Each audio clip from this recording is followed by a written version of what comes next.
Good evening, ladies and gentlemen, and welcome to tonight's coverage of the Chicagoland 200 here for the Sim Racing Points Truck Series here at Chicagoland Speedway. My name's Bertie Hanna. In the booth beside me is Richie Coy here for Full Throttle Television. And Richie, we are back in the Windy City, Chicagoland Speedway, ready to put on a show at this worn-out Chicagoland Speedway track. Should be a lot of fun for the truckers here tonight. Yeah, we're at the track that we should have never have left. I don't know why we left this track. It's a really fun multi-groove track. You're going to see trucks 2, 3, 4, maybe even 5 wide tonight. Absolutely. It's going to be a fun track for the drivers, fun track for us to watch. I hope you guys are tuned in and ready for some exciting racing action here from Chicagoland Speedway. We got qualifying underway, and we have a playoff battle underway as well. As we look at the schedule, though, we'll look quickly at the schedule for the races left. We have Chicagoland, and then we head to the high banks of Talladega Super Speedway and into the short track of Martinsville Speedway, and then we crown a champion at Phoenix. So we got some interesting tracks coming up, and this is the last typical, I would say typical, but the cookie cutter mile and a half type tracks for some of these drivers to put on a show in the intermediate package here. And this is kind of their last opportunity to kind of lock themselves in for the round of 8 as well, before we head to a super speedway, then a short track. Yeah, it's definitely diverse. I don't know who decided to put the tracks, the series longest track followed by the series shortest track. That's a sadistic person right there. But yeah, you're gonna have to be good at a lot of different tracks after tonight. Tonight again, like you said, is that mile and a half type of package, and next week is the old crapshoot followed by Martinsville, which is always a tough little battle. Well, we just had a cutoff race at Charlotte. And we're down to 8 drivers in the playoffs. Here's your 2025 playoff standings. Unfortunately, some of the drivers missing some numbers there, but those drivers falling out, and now it's down to 8, and we'll get down to 4 for Phoenix. And Ben, it's tightened up once again as the playoff points have reset. Not so much up front. Nicholas Moreau still out front with a hefty lead, but it's brought everybody else behind him kind of close together. Even Ryan Chapman, second in points, only 10 points from that cutoff line. Yeah, so if I'm reading that right, there's only 19 points between 2nd and 8th, right? That's what I'm reading. Oh yeah, yeah. So that's super tight, man. That's a stage right there. You could do a stage, win the stage, you get 10 points, and cut that deficit in more than half. Yeah, I mean Atkins 9 points out in 8th, leaps stage. He gets stage points, and the guys in front of him don't. He leaps up into the top 4. So yeah, it can happen really quick here. Looking forward to seeing what these guys can put on tonight, and the pressure's on. We'll see who shines tonight here at Chicago. Look at the C-season standings as well, because we have this running side by side. And Justin Gann with a nice little points lead there up front. Brendan Polt hounding him there, our B-season champion. And then you got our A-season champion, of course, Nicholas Moreau in 3rd there. These guys are racing for a little bit of a different championship, but the same thing applies. These guys are focused on trying to make their progress known here in the C season. Yeah, and we're going to watch Justin Gann's points championship point lead go away, as he is not here tonight. So he will not be getting points. Hopefully he can get a provisional in and at least get, less than less than last points here. But if he doesn't, yeah, he's going to see that lead probably disappear. Yeah, qualifying wrapping up here at Chicagoland Speedway. We'll look at our race analysis real quick. This is, again, a D-shaped oval here, kind of a worn-out track. And you notice the unique thing about this track, all the drivers talk about, is the backstretch is not straight. It is not straight. And we've seen that cause issues before, too, with these guys trying to side draft or draft on the backstretch. It's a continuous turn down the backstretch. It makes this track really unique. And, again, our lap count tonight, 134 laps, our stage lap at lap 40. So you'll see a stage race to 40, and you'll see it on our new ticker or tower as well to kind of keep track of. But yeah, going back to the track, man, this is kind of a unique track. We're going to see them all over the track, top, bottom, and of course watch that backstretch. Yeah, and it is a little weird when you're going down the backstretch, but you get about 10, 15 laps into the race, and you barely even notice that it's making a curve down the backstretch. But yeah, I'm excited to see the 2, 3, 4 wide action here that we're going to get tonight. Yeah, this would be a perfect track for that PD commercial. Anyway, all right, we'll move on. Getting ready for our starting lineup, though, as these guys are starting to grid up on pit road. We'll throw it down to our starting lineup for the Chicagoland 200. On pole tonight in Chicago. It's going to be the 18 of James Morris. I believe it's his third pole in a row for the series. And to his outside, one of the guys fighting for the championship, the 10 of Ryan Chapman. Starting P3, the 4, that is Casey McMullen. Great qualifying run for him. And the 71 of Brendan Polk's going to start to his outside in 4th position. 5th spot is going to go to the 15, our A-season champion, Nicholas Moreau. And then 6th spot, that's going to be the 57, that is Jonathan Atkins. Starting 7th, the number 24 of William Lark will roll off from P7 in his Chevrolet. 8th spot's going to go to the 77. That is Noah Nicholson. Starting 9th in the Toyota, the 03 of Ben Tracy, that Dunkin' Donuts machine. You'll be able to pick that one out. It's pink. And the 10th spot and final of the top 10 is going to go to the 97. That's the Chevrolet of Brandon Elder. Starting P11, the 02. That is Wyatt Huntley, and starting to his outside in 12th position is the 44. That is Barry Kramer. Starting P13, the 43 of Lewis Meglin rolls off in his Chevrolet, and 14th spot goes to the 42 of Kyle Milliken.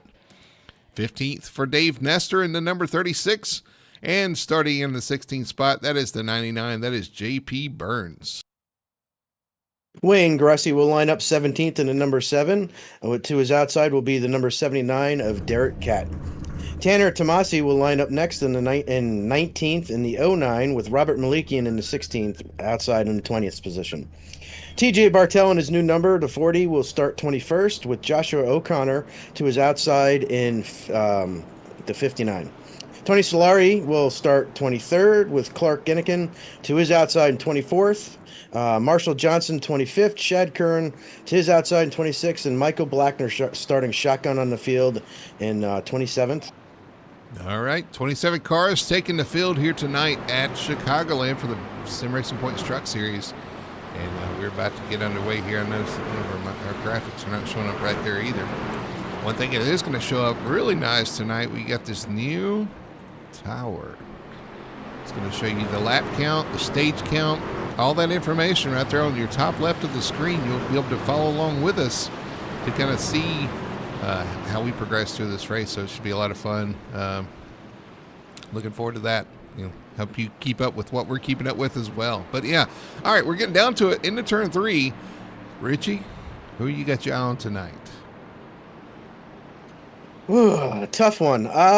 You know what? I'm going to go with Casey McMullen. You know what? This is his best qualifying effort. He was fast in practice, and he's always there at the end of the race. Casey McMullen. That's a good pick. I think it's going to take somebody showing up once again. I think the 71 of Brendan Polt is my pick tonight. He's the one I'm looking. We'll see what happens as the pace car peels off in the restart zone. Green flag is out, and we are racing here at Chicagoland. Great restart by both front guys there as Ryan Chapman moving up on the outside, and here we go. We're almost looking 3 wide back there a little bit, and 2x2 as they come off the track. Yeah, 2x2 still for the front. They're like it's on the pace lap, and actually getting a good push is that 10 of Ryan Chapman. He noses ahead in the 3. Yeah, getting pushed by the 18's teammate as the 18 gets loose on the bottom. A little loose by the 18. Lap 1's going to go to the 10 of Ryan Chapman, who wins this battle for lap 1. He's going to get that lap lead. Somebody bounced off the wall there into turn 1, but we're still green. Looks like the 44 is really high. That is Barry Kramer. Yeah, I think that's who hit the wall going down into turn 1 there. But yeah, put the 10 out front. The 18 has moved up to get the 71 now in 3rd, and Casey McMullen and Jonathan Atkins running there for 4th side by side. On the high side, Casey McMullen on the bottom. You notice they take the short way around here at Chicagoland, that apron. We'll see if they do that the whole run, because that can put a little extra heat and a little extra wear to your tire. Yeah, that transition from the bank down to flat and then back up again can definitely heat up that right front as you lose grip back up, going back up on the banking. Great racing up front here. Oh, contact! Oh, Noah Nicholson sideways into the corner. Now there's wrecking behind it. That's going to bring out the caution. First caution of the night as some of the guys pile in to the turn 3 and 4 wall. William Lark involved. Looks like Nicholas Moreau involved as well. Right in front of our camera here, which is a great camera view. But unfortunately, not a great view for these guys. Yeah, huge stack. That all started with the 77 of Nicholson. I think he might get a little help into the corner there. I believe so. Let's go back and look and see if we can see what triggered this initially, and then we'll look at the fallout afterwards. Yeah. No Nicholson getting contact from who is that? That didn't quite get in. That would be Casey McMullen. Oh. We were just talking about him. Goes into the corner. Kind of just looks like Casey floated it in there a little too high and just kind of didn't go down where the 77 thought he was going to be. Oh, and that just caused a stack up in the Nick Moreau got into the back of somebody, then he got hit from behind, kind of a accordion effect there. Yeah, and then the 42 got in the back of the 02, the 43 got the 99 got in the back of the 43, and so on and so on and so on back through the pack here.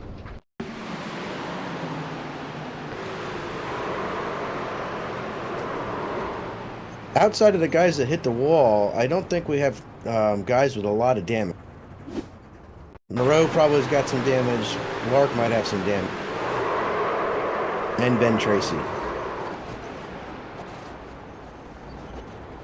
Yeah, so a rough start for the 24 and the 15. The 15 being in the playoffs, man, this is not what you want. I know he's got a nice lead, but you know, this is not what you want to start the race, though, especially with you know, how quick we were talking about how quick things can change.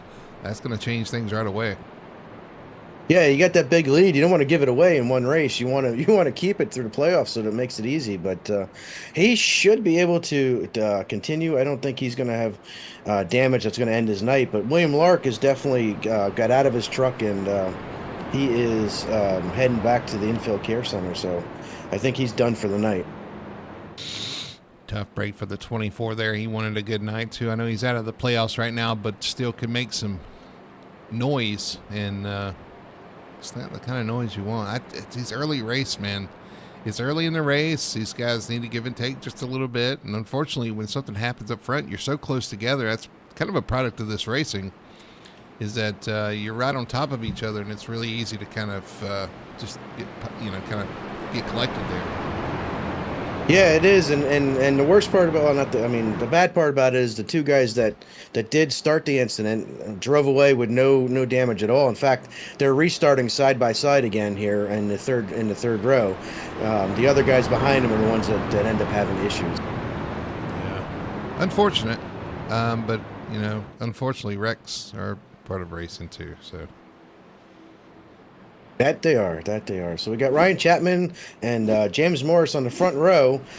Basically the way they started, but just reverse it, put Ryan on the pole and the 18 on the outside. Yeah, and the advantage on this this restart as opposed to starts. The start's going green. The restart, he can restart in the box, so he's going to have that huge advantage of being able to go when he wants to inside the restart box. And probably going to get a good start. It's going to be tough for Morris and Atkins there behind him. To fight for second. The pace car's off, though. They enter that restart zone. There is the green flag, and we are off once again. Yeah, Ryan Chapman and Jonathan Atkins with a fantastic start. As it looks like Jonathan may actually clear, and he does. James for second here going into one. All right, Chapman into first, Atkins to second, James Morris falls to third. Well, we've seen James before kind of take care of his tires. Oh, yeah, we have for sure. Battle for the lead. One guy's not taking care of his tires. This Atkins in the 57 looking to the outside of the 10 of Ryan Chapman. Ryan kind of squeezes him up the track, but they keep it together. And he's still side by side as they head off into turn one. Yeah, Jonathan Atkins running his preferred groove there on the outside. He's turning into the outside groove master here as he's trying to work his way past Ryan up on the outside out of two. I've seen him venture up the track in different places, you know. Like we've seen recently in the Cup Series, he loves that top side, and he's making it work tonight. This is one of those tracks where I think you can really get away with that too. Yeah, wasn't expecting him to people to run the outside this early on in the run. I figured it would come in a little bit as we got further in, as the bottom got a little rubbered up. Ooh, but yeah, he's working it early. Looking to the bottom, that's like Casey McMullen kind of looking to the bottom of James Morris there. Casey getting racy early on.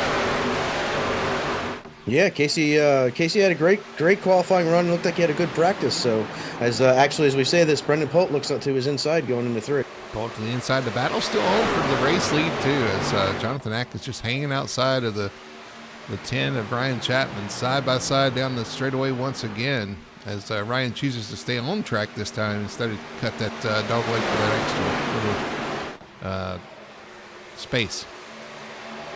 Yeah, and it's, this is one of the cool things about this track is that you can actually, there's so much room, you can run side by side, not even really even be in the same zip code together.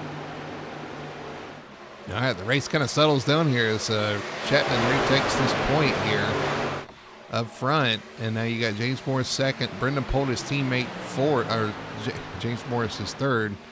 Brendan Polt, his teammate, is in fourth, but Casey McMullen now moving to the top side. Yeah, rolling to the top side, looking to the outside of the 18, looking for a twofer down the backstretch.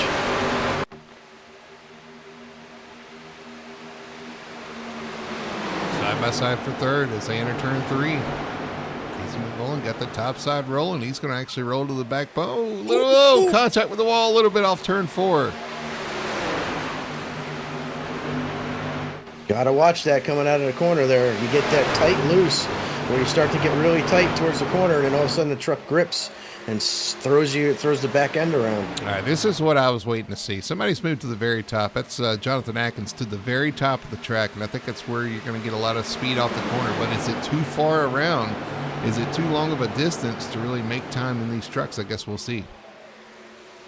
Again, I don't think it will be over the long run when you start to get to where the tires have gone away and people are starting to get loose or tight down in the bottom. I think you'll be able to make time up on the outside, but on new tires, yeah. I think the bottom's going to be the way to go. That's kind of what I guess I was asking. Is it too early? I guess is my question, because I do think they'll get up there eventually. But is it too early? I don't know. We'll see. But these guys are flirting with it up front. Great racing up front though. This top 5 or 6 still all under a blanket here as they come off turn 4. I thought Brendan Polt was going to go 3 wide under his teammate there coming off 4. It was close. Come on, James, go. You gotta go. Ryan Chapman continues to lead over Jonathan Atkins, though. First and second now kind of settled right now as James Morris now side by side with Casey McMullen. McMullen rolling that top side once again. Here he comes. You can definitely roll that high side. He might actually get the run down the straightaway here. Might be able to clear him going into 1. Not quite clear. Now Jonathan Atkins moves to the top. He sees that run coming, kind of covers that off, moving up. And that actually may help Casey down the straightaways to get a little bit of a draft. Yeah, but it might be a hindrance with Jonathan in front of him. Might take some air off the front of the truck, but we'll see. But now the 18 is looking underneath Jonathan. Or was. Yeah, it's so tough in these positions. If you're in the 57 right now, you see the guys behind you moving around. Where do I go? Where do I go? What lane's moving? What's fastest? And you really don't know at this point. So you're just kind of guessing every time you go in the corner. And now he moves to the top. He's really trying some different things to see what would work. Yeah, sometimes that's what you got to do to find out where your truck is best. Is it best on the bottom? Is it best in the middle, at the top? You got to find that groove as they are close coming off the corner there. Close race to come out the corner. I tell you, Atkins is still using that top lane. He sees Casey really making some time up there, but it's kind of choked Casey up a little bit as Casey goes to the middle lane. Yeah, I think Casey might be getting to the point where he's like, come on, man, you're slowing me down. And I think Casey was just running that second lane anyway. And so you see Brendan Polk kind of moving up the track a little bit too. That's going to make it even tighter. And it looks like the 71 kind of missed the bottom there. And as we were doing that, we missed the 18 that made the Oh, pass. contact with the 77 into the wall hard in turn one.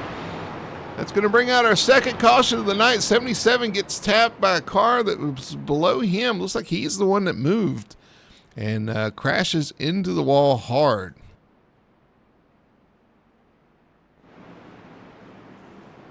Hunley involved, Wyatt Hunley as well. We've seen those two come together in the past. We'll go back and look at our best one turn auto carrying instant replay. Let's see what triggered this whole thing in turn one. Let's see the 77. Let's go back. Looks like has that been Tracy? Gets a run off turn four, down to the apron, going into turn one. Oh, it's like the 77 moved low. Didn't know that Ben was there, apparently. And unfortunately, that ends his night. Hard into the inside or outside wall on turn one. Sometimes when you're using the iRacing spotter, if you go down in the apron, the spotter doesn't say he's there or if somebody's on the outside. So it's quite possible that neither of them knew that the other one was there, and the 77 just tried to make a move going into one as the 03 came back on the racetrack. Let's go see what happened to Wyatt Huntley through all this. He got involved in this somehow. Let's see what happens into turn one. 03 comes back. Oh, okay. He was trying to miss the cars, come across some of the other drivers, and man, that was our buddy Tony was involved in that one. Yeah, that's the second one that he got hit. As he avoided the wreck, he got hit. And that's the second time it happened in the first one as well, too. I think we might have some damaged trucks this time. Some of the guys slowed down, some of them didn't. Let's see what happened to Wyatt. Let's ride with Wyatt one more time. Went into turn one, and it kind of falls in his lap as he went on the apron, went in the wall, smoke. Yeah, it happens quick. He got into the 59 and then into the 11, up in the wall, and that was another truck that was involved right there. That's the 40 of TJ Bartel. Of course it is. Of course it is. So it's like that new number did not work out for him. Let's ride on board with the other right direction here. Right on board with TJ Bartel. Well, it did on Monday. Green flag on Monday. Well, I'm just saying, he got, I think, a top 10 on Monday. Wood. Oh, up the jaw, right in his lap. Well, we did have some takers, but most of them were to get some damage repaired and stuff, too. We'll see if anybody burns up through the field here as we get 2x2. Let's do one special thing here. Let's see. Ooh, special. Can we do our race recap? Let's see what it shows for us here. Oh, yeah. Lap 21 of 134 complete. Our leader right now is Ryan Chapman. I'll have to fix our background here. Cautions. It says 1. That's incorrect. We've had 2. And 2 lead changes. I think we've had more than that, too. I don't know. We'll look at that and see if we can polish that off, because it looks like it might be a little wrong, but yeah, now, close enough. Yeah, we've had one full caution. We've not completed this one yet, I guess. Oh, there you go. Maybe that's what it is. It just hasn't updated for this caution yet. But we are 2x2 heading into 3 here with the pace car about to come off for another restart. All right. Well, we're going to get ready for a restart here. Ryan Chapman leading James Morris. In the 18 on this outside, you got Atkins, Polt, and Casey McMullen in your top 5. 3 have been Tracy No Worse for Wear back there in 6. Barry Kramer's rebounded for 7, so that's good for him. Pace car's off, though. They enter the restart zone, getting ready for the green flag. There it is, and we are off once again. Yeah, another great restart by Ryan Chapman there. And once again, Jonathan Atkins going to be able to slide his way through to second with James Morris, Brendan Polt following behind. This time they get single file really quickly here through the top 5 instead of racing side by side. Everybody's single file down the backstretch into turn 3. Again, we got to keep in mind that stage lap 40 is coming up. Yep, Casey McMullen straight to the outside again.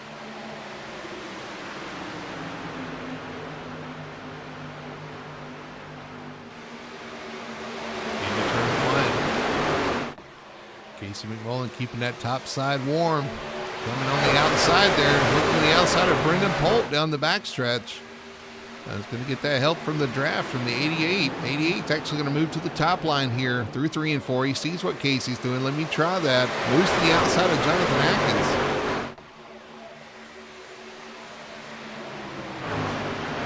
Atkins. Put the 18 up into second. I love how they fan out down the front stretch using all of the track, and then they get to turn 1 and you kind of have to funnel down, and that's kind of the trouble spot. It's been the trouble spot so far tonight, is when you have to funnel down into a couple of lanes entering the turns. Yeah, and that's what I was saying before. Sometimes the spotters don't tell what's going on, but we do have a battle for the lead now. Yeah, 88 of James Morris looking to the bottom now of Ryan Chapman. Ryan moves to the top, opens the bottom for James Morris. Can't get it done. Going to duck back in line as they head off into turn 1. As, now the 10's going to run the top. Yeah, the 10 is just switched up. I'm not going to run the bottom anymore. I'm going to run the top. In the meantime, the 57 has kind of fallen back from this group. Maybe use those tires up a little bit too early on the high side, early on in the race. Could be. It looks like a lot of the guys are moving up now. They see the speed up there. Chapman up there, Morris up there, maybe a little too high. Almost touched the wall through 3 and 4. Yeah, we're 25 laps in. This is where we're going to start to see the comers and the goers, the guys that were saving tires that are able to come up through the field now. All right, we'll see what happens. They're starting to get single file, and they are all starting to move to the top. It's like Atkins giving a little push to the Ben Tracy donut machine, Dunkin' Donuts. Yeah, and underneath him is the 27 of Clark Ginnikin. He started 24th tonight, but he actually had an end of longest line, so he started actually back behind Michael Blackner, and he has worked his way all the way up into the top 10. He really has. He's done good to get back up into this battle here for sure. Currently in 7th, so he's got a hot ride. Here comes J.P. Burns underneath Ben Tracy for 5th spot. So J.P. Burns moving up as well, up 11 spots from where he started. Yep, and right back behind them, we got Barry Kramer going by Jonathan Atkins. So put Barry Kramer up into 8th spot.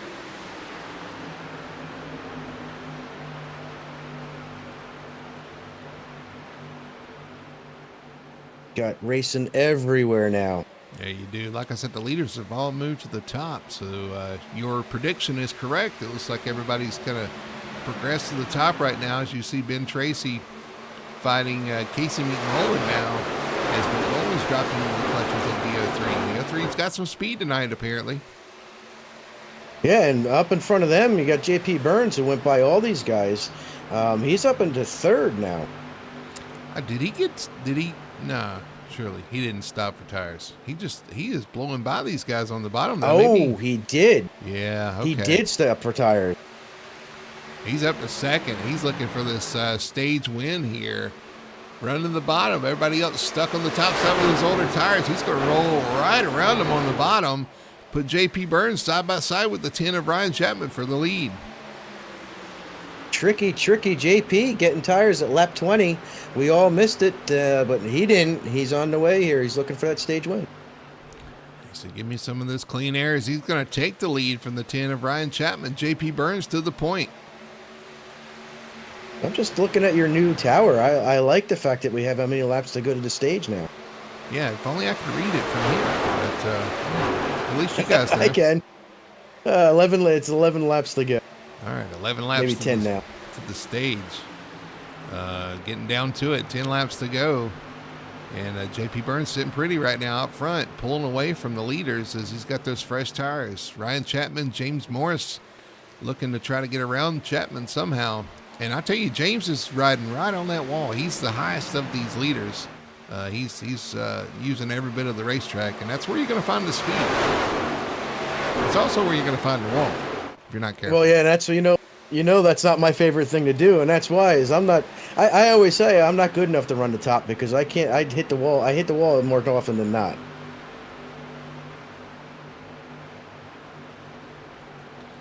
guys all kind of singling out here.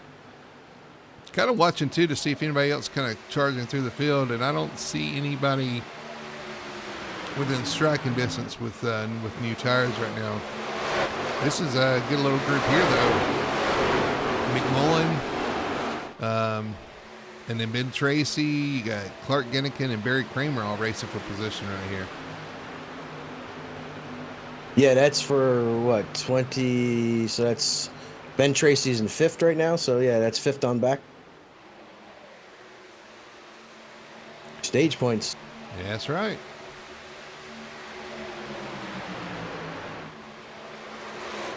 Jonathan Atkins is now sliding all the way back. He's getting passed by his teammate, or his teammate is trying to pass him anyway. We'll see if he gets it done coming off of 4 here. But Jonathan Atkins almost falling out of the top 10 here before the end of the stage. Yeah, use those tires up like you said. I think he was a little too high too early, and I think he burned his stuff up just a little bit. Back behind them, you got the 16 of Malikian and the 7 of Wayne Grassi fighting. And back behind them, we have Brandon Elder and Kyle Malikian, and Dave Nestor. So another group right there from 9th on back. I saw a little smoke in 3 and 4. Not sure what that was, but watching Clark Ginnikin, though, he's fighting now with Casey McMullen. McMullen falling back as well. Used his tires up early. Here comes Barry Kramer to the inside. Yeah, that's surprising because Casey's usually one of the ones that does really good on tire management and fuel management, and not so much here in the first stage as we get 6 laps to go. Yeah, now 5 is across the line, and I'm telling you, if it wasn't for J.P. Burns, Ryan Chapman would be sitting pretty, but J.P. Burns, with those new tires, he's set sail out front. He's pulled away from these guys with a nice little 1.7 second lead over Ryan Chapman. Brendan Polt now moves into second as he's give way to his teammate got by his teammate James Morris. Everybody kind of getting spread out now, and I think this is going to be a learning opportunity for all of our drivers to say, hey, maybe I need to take care of these tires a little bit more, because some have fallen back for sure, and some have done a better job of hanging on to their tires.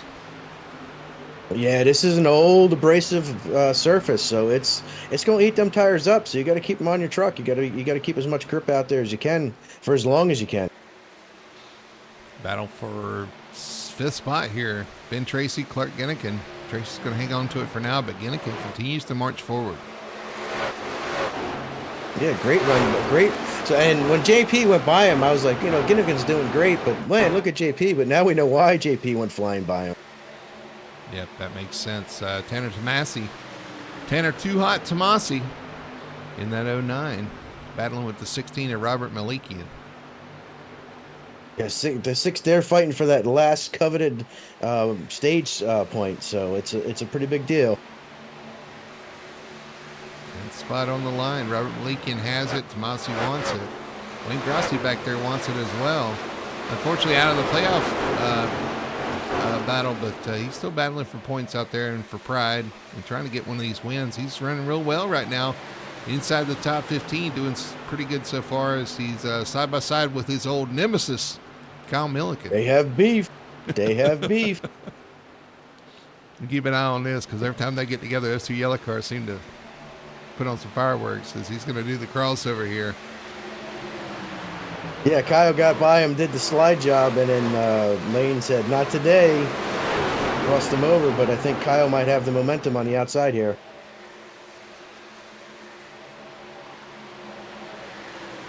So far, so good.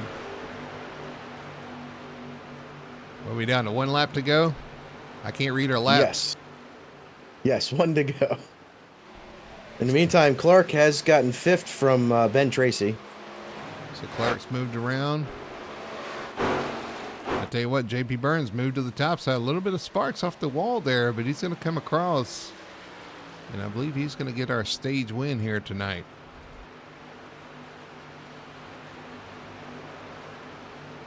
And there it is. There it is. There's our caution. J.P. Burns with the stage win tonight. Ryan Chapman in 2nd. Brenda Polk comes home in 3rd. 4th place is going to go to James Morris. Clark Ginnikin up to 5, charging to the front. He's going to be one to deal with. Ben Tracy in 6th. Barry Kramer 7th. Casey McMullen falls to 8th. Jonathan Atkins 9th, and our final playoff point goes to the 16 of Robert Malikian. So you got all these new fancy things going on there. Now we got to get a playoff ticker up here to see who's in, who's not, what the current points are. Yes, we do, and that's something I could work on. If only I had all the time in the day.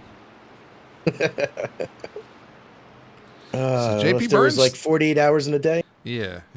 And if I didn't have to sleep or eat, I could do that. Yeah. JP Burns stills one way though. Stills a stage point. Away from teammate Ryan Chapman. Interesting enough too.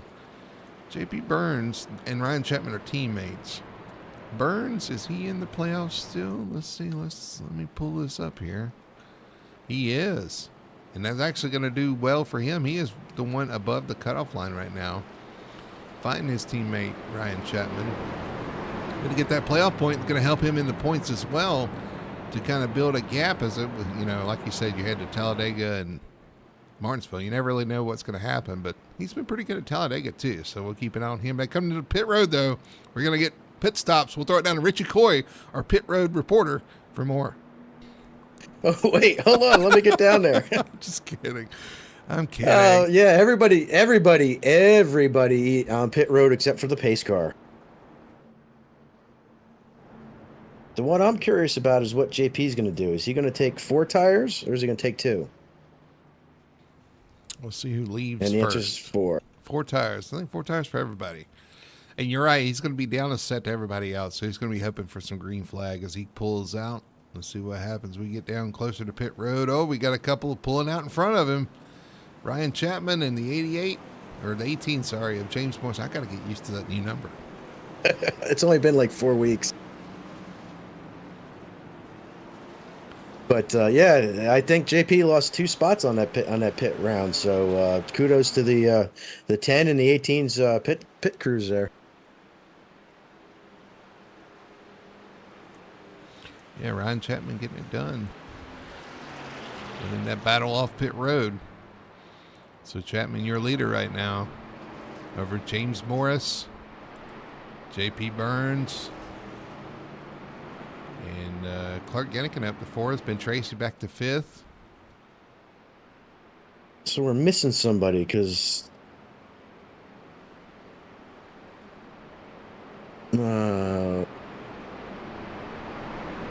Gennican was 5th. Who was 5th? But Gennican finished 5th, so we're missing somebody out of the stage.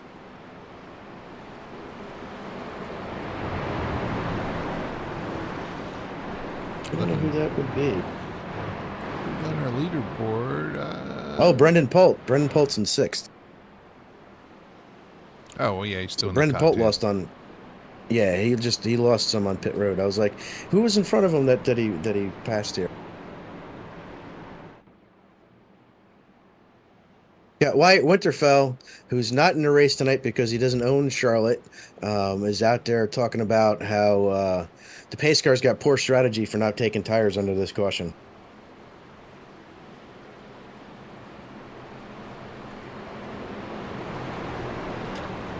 Well, we'll see how this plays out. These guys are going to get another shot at it as we race to the end of this race. Again, 134 laps is our target. This is our 5th caution, getting ready to go green flag racing here. So pace car is going to pull off. Your leader, Ryan Chapman, James Morris on the outside. Green flag is out once again, and we are off in racing. Yeah, it seemed like Ryan got a great start there, but the 18 wasn't completely up alongside the 10, so we had at least a half a truck even more. But put JP Burns out to 2nd here as he gets by the 18 through 1 and 2. JP Burns in 2nd. James Morris 3rd. Ben Tracy 4th. Side by side for 4th. Outside is Clark Gennican. Putting that top once again, going forward.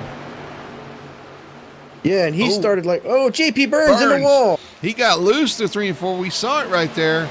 Into the wall hard. Off turn 4. We stay green, but he's going to be losing some positions here. So there's 3 wide and turn 1. Yeah, he's on a free fall back there. He's not the only one that's loose. Kyle Milliken, a little loose through 1 and 2 there, almost up into his nemesis, the 7 of Wayne Grossi. They just cannot stay away from each other, can He said nemesis. They're still side by side.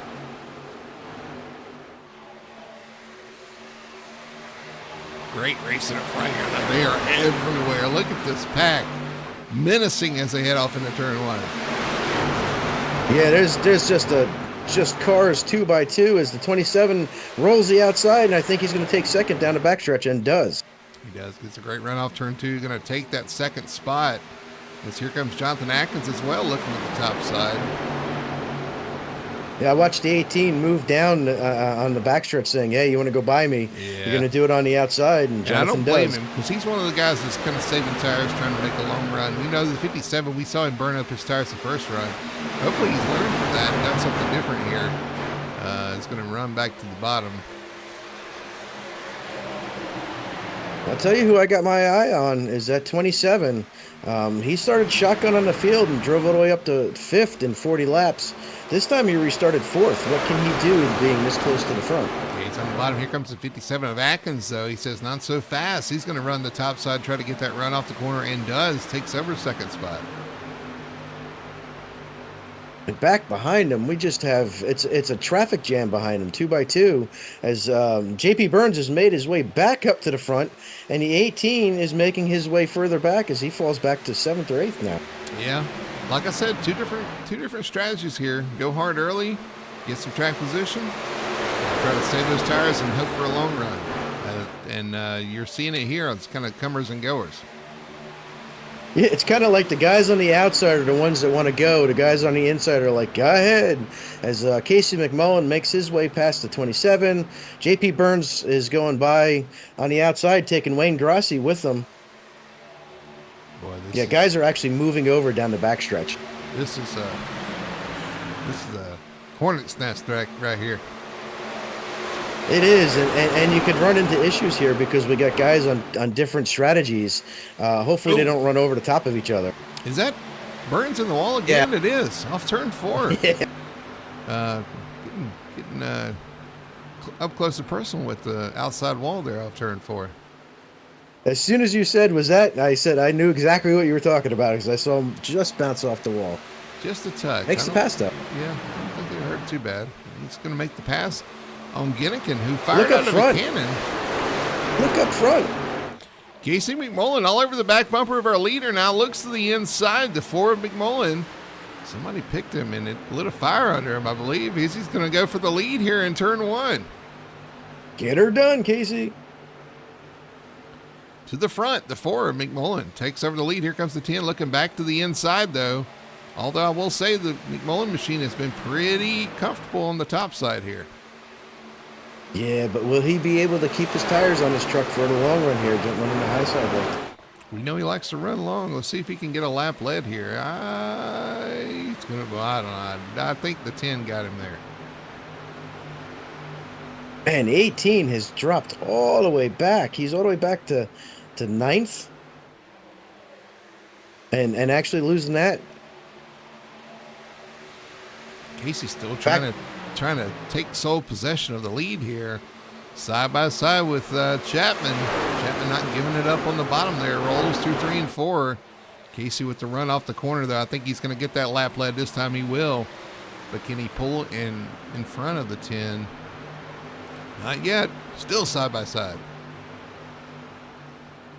They are close. Casey's trying. Meanwhile, Jonathan Atkins just sitting back here watching all this go on. We're right on board with Atkins, watching this battle for the lead. 57 of Atkins into 3 and 4. He's going to go to the bottom, side by side. You see the 10 wiggling down there on the bottom, sideways. Well, that's what could happen down on the bottom. That's one of the reasons why guys move up to the front, is up to the top late in the run, is that when tires start to go away, get loose, you run the top side and it gives you a little bit more grip up there. And you got to wonder if maybe this is putting a little extra weight on that 10. And Brian Chapman has the 4. McMullen finally clears. He's going to take sole position of the lead here, right over the 10 of Chapman. Yeah, he's trying to chase him down, but all right, here he goes looking to the inside. I'm still watching back here. There's just a hornet's nest still back here in the 9th, 10th, and 11th spot. Yeah, 3 wide back there. Tanner Tomasi in the middle. The Derek Cat on the inside in the 79, and outside, is that Brandon Elder or is that Joshua O'Connor? Yeah, Brandon Elder. So 97 and the 79 in the outside with the 09 in the middle. Lots of 9s there. Yeah, and a couple of teammates. Tomasi and Elder, their teammates in front of them. A little racy here. Tomasi, Derek Cat side by side. So I was watching this group because the 18 fell back here, the 71's back here, and the 03 of Ben Tracy are all back here. So I think they're super saving as we still have a battle for the lead as the 10 and the 4 are side by side. Yeah, again. this is not going away, guys. The 10 underneath the 4 once again. The 4 hanging tough on that outside lane now. Gotta wonder, when is it going to flip? We saw those guys go to the top after a number of laps. So I wonder if the top is where you need to be now yet, or are they burning tire? A lot of questions to be answered here. Yeah, I think the 4 might kind of get them down the backstretch here, but we went about 20 laps before everybody started moving up. But now we're further in the race, so the top side might be cleaned off and ready to go here. Yeah, now the 4 all the way to the top here, using that upper, very top lane, and carrying a lot of momentum.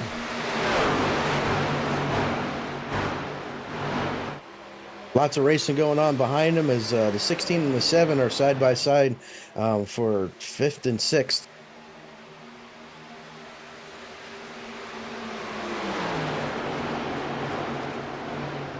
All right, looks like the 10's going to take that lead. He's going to retake the lead. That's Jonathan Ackman's right on their back bumper, though. For the front, right now, though, the battle for 5th, Wayne Grossi, Robert Malikian, and more. And friends. And friends, I was about to say, because there's a whole gaggle of trucks right behind him. Ooh, Robert slides right up in front of the 7. 7 gets a little loose. The 27, maybe a little contact there, too. This is close racing. You know, They're going to be 3 wide? No. After last week, I know I was talking to Wayne. He was very dejected after getting taken out lap 1 in the race. Said he had a really fast truck, was not able to show it. He's putting on the show tonight. He's currently cracked the top 10 in 7th spot. He does have a fast truck here. Just wants to get to the finish so he can show it. Yeah, absolutely. And he was actually P1 on the board in practice too. So definitely has a hot rod here tonight. He's got to get it to the front. He's got to keep the tires on it. I'll tell you what, racing is an interesting sport. I'll just tell you, because, you know, you get kicked one week, and you show up the next week with a fire lit underneath you, and you'll be surprised how much that can do. You just get motivated. You know, you had a bad week, you had a rough time, and you come out next week with something to prove, and you're just surprised because you're always looking for the advantage as a race car driver. And when that advantage comes in the form of motivation from a bad week, you're like, why can't I bottle that up and use that every week? Why can't I bottle it up and sell it? Yeah. But it's just funny. Like, that's one of the things. The other thing is, like we talked about the 7 of Wayne Grossi and Kyle Milliken, guess who's back together? And it seems like you just cannot get away from the guy you have issues with in racing. You qualify beside him, you're beside him in the garage, and here they are battling it once again on the racetrack. It's funny. It's emotional. You know, it's emotionally draining sometimes, but it's just funny how things work out sometimes. Well, I think a lot of that is because so JP in the wall again. I think a lot of that is the fact that if you guys are running on the racetrack together, you're eventually going to have some kind of beef, and then it just starts going from there. I think, you know, you talk about motivation for a bad run. You also might be a little motivated to catch that guy you've had issues with in front of you. So I kind of wonder too if maybe that's a little bit of like, oh, I got to get by this guy. I got to prove myself here. But I don't know. It's just, racing, like I said, just an interesting sport. How it always works out that you end up beside or near. Oh, you see, who's that? O'Connor 59. In the wall. Yeah, the 59. But anyway, just I don't know. Just interesting. It's one of the reasons I like this sport, because man, you never really know, what's going to happen, and also it just kind of works out in interesting ways. True, absolutely. And racing is full of underdog stories, and everybody loves underdog stories. We talked about Kyle briefly there. Here's Kyle moving up to 7th spot, going the right direction. So interestingly, he's moving towards the front. He kind of fell back early on. He kind of took care of his tires. Yeah, we see Casey McMullen going the opposite direction. Looks like he might have burned some of that off. Yeah, we were kind of worried about that. Right in front of him, the Ford truck there, running hard early to get that lead. Got some laps led. I know it'd do good for his confidence. Unfortunately, he had to pay the piper at some point, and right now he's paying the price for those tires he used up early in the run. But I'll be honest with you, at some point, you just want to get out there, get out front, prove it to yourself, get some TV time. Really nothing wrong with that. You know you're going to have to pay for it, but you're just like, that's it's part of the deal. Absolutely. We have a question out there from Scott Wilkerson. He's asking, the playoff trucks have the blue spoilers? Yes, the blue spoilers and the blue banners. Should have the blue spoilers and banners out there. If you see the blue spoiler and banner, that's one of your playoff drivers.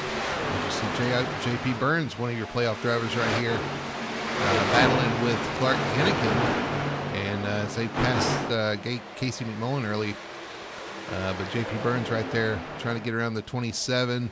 Robert Malikian in front of him, battling JP Burns for second. Yeah, all four of them are under a blanket as they all fight for position. I tell you, Robert Malikian, he put on if you guys didn't watch the last race, and I can't believe we haven't mentioned it till now, but if you didn't watch the finish of the last race, you need to go back and look. And actually even look on our YouTube channel. We've got a clip of the last 2 laps. It was a phenomenal race and a phenomenal finish by these guys. And Robert Malikian came up 1 spot short.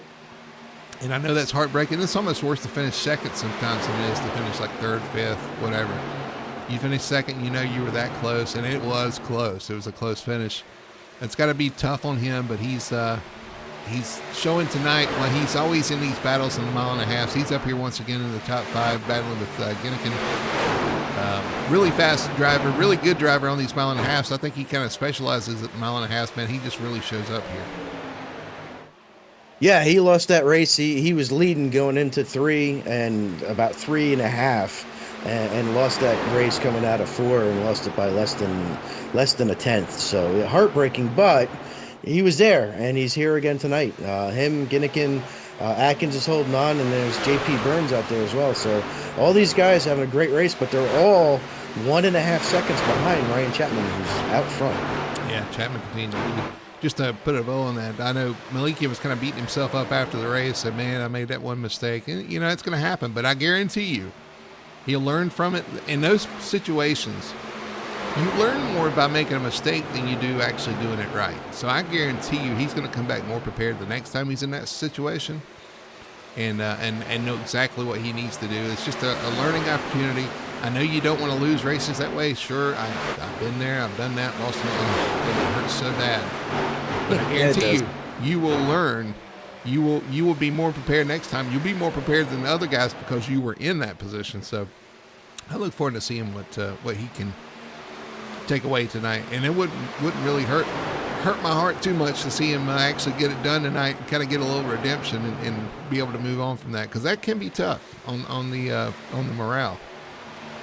It can, for sure, but again, he seemed really not so much dejected as he was happy that he was in the position to possibly get that one last week. So you got to keep the positivity up and move it forward here, as he's now kind of lost touch a little bit with the top 2, and him and his teammate JP Burns are now fighting it out there for 4th position. Yeah, and that's it's the right attitude to have, and I'm sure he's already moved on from that, so it's good to see. Clark Ginnikin, though, hanging on in 3rd spot, given the 57 of Atkins all he can handle here.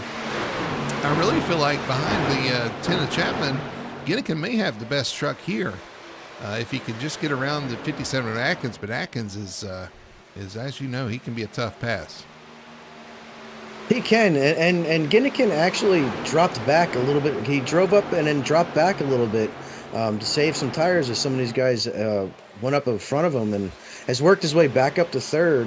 And I'm looking and I'm waiting for some of the other guys that backed up early to come back to the front, and I haven't seen them coming forward yet. Well, right on board with James Morris. Morris dropped back to what, 9th or 10th? He's back up to 6th spot. He might even been back a little bit further than that even. Yeah, so he's moved back forward, but I think it's due to the other guys falling off more than it is him being able to save. But he is running that top lane. Like I said, he is the one guy that's running closer to the wall, I think, than anybody else, really. Yeah, it looks like a lot of these guys have started moving up towards the outside wall. We're going to see pit stops. Got to find where we're on the lap count is lap 76. So we're about 30 laps in. So yeah, about 25 laps and guys start moving up to the top.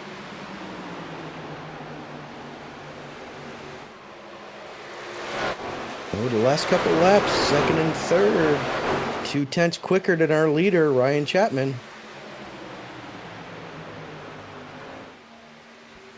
Let's check in on Ryan Chapman here, see what he's doing right on board.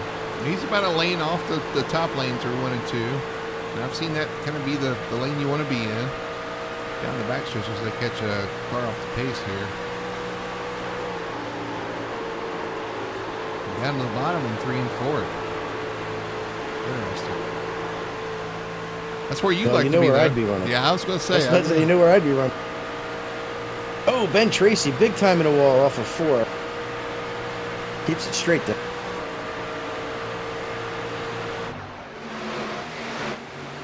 Follows up everybody behind him there, but everybody gets by. Lewis Meglin in the 43 gets by him. But Brendan Polt back here in 12th. What's with the Polt machine? Well, he was one of the ones, he backed up kind of like James Morris did, and he was back to 15th or 16th, so I don't know if they made a change and it didn't work or what's going on with the 71 machine. Well, the interesting thing is you can back up and you can save tires. You can do all that. But you got to pass all those cars you let by once again. And if you fall back and you don't have the truck to kind of climb back through the field, you lost all those positions for nothing. I've done it before. That could be so frustrating. I thought I was saving. You get back there and then you can go nowhere. So you just lost all that track position trying to save tires, and it didn't matter. It's so frustrating. Or my favorite is when you do that to save tires and then the caution comes out and then you get trapped behind all those guys and then they all go back on the same set of tires and now you're just back behind all of them.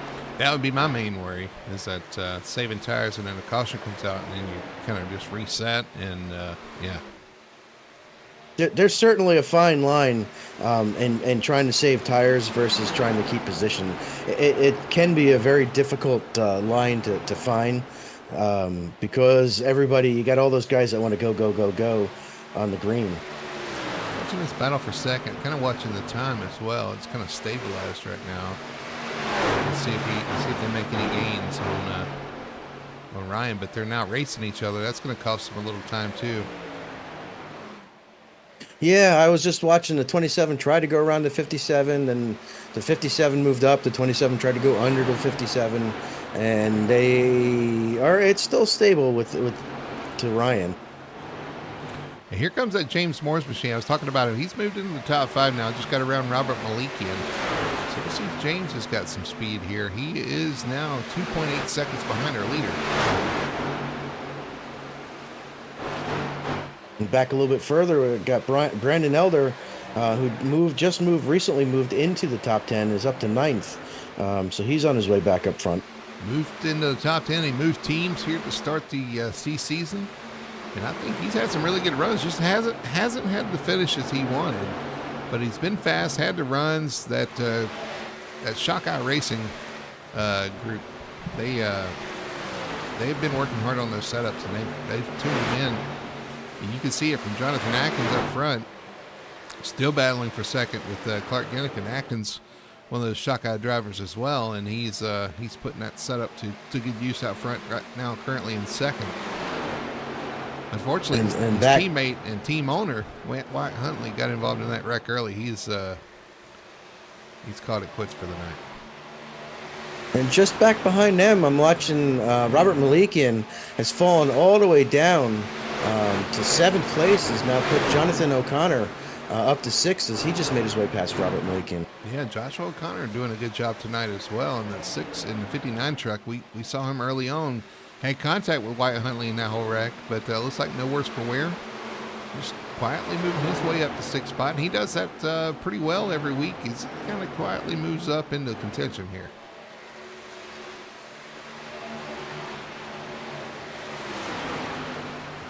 I just got I just got scared from my monitor. I was watching the crunch cars go into turn one, and all of a sudden this car came from nowhere, diving up underneath everybody. But I do believe that was Derek Catt, who pitted, and he's on fresh tires as he's blowing by these guys.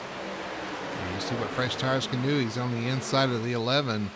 Tony Scolari, Tony in 15th right now. A little bit of contact early on again with that Wyatt, the wreck in the 77 was hard in the wall.